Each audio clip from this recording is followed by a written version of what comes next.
Subject-verb agreement.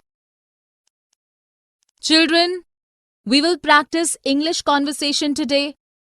You will all tell me something about yourself and your family. I gets up at 6 a.m. That is incorrect.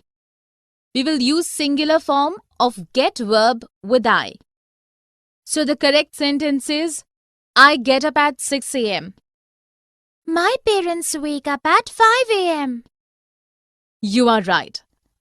Here, parents are more than one, and with plural subject, we will use a plural verb, that is, wake.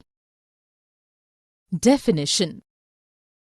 Subject-verb agreement means that a subject must agree with its verb in number and person. A singular subject needs a singular verb. A plural subject needs a plural verb. I, we, you, and they take plural verb. He, she, it take singular verb. Let us look at some other rules of subject-verb agreement. Each, either, neither, everybody, anyone, anybody, nobody, someone, somebody, everyone, and no one are singular, so they need a singular verb. Each of the girls will get a gift. Collective nouns are taken as singular and needs a singular verb.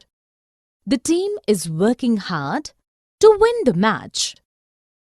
If two or more singular nouns or pronouns are joined by and they will need a plural verb, Rita and Suman are going to the market. Nouns with plural form but possessing singular meaning require singular verb. The news is shocking. Shivalik Ranges. The mountains on the border of the Chandigarh and Panchkula have many attractions for tourists. One of the attraction is Chowki Dhane, Kasoli Ranges, huge lush green valley for another 100 kilometers ahead. As the journey continues, tourists will enjoy snowy mountains of Shivalik Ranges. Melt water from the snowy mountains flows through rivers which reaches up to Indian Ocean. Tourists enjoy Ridge and the Mall Road of Shimla.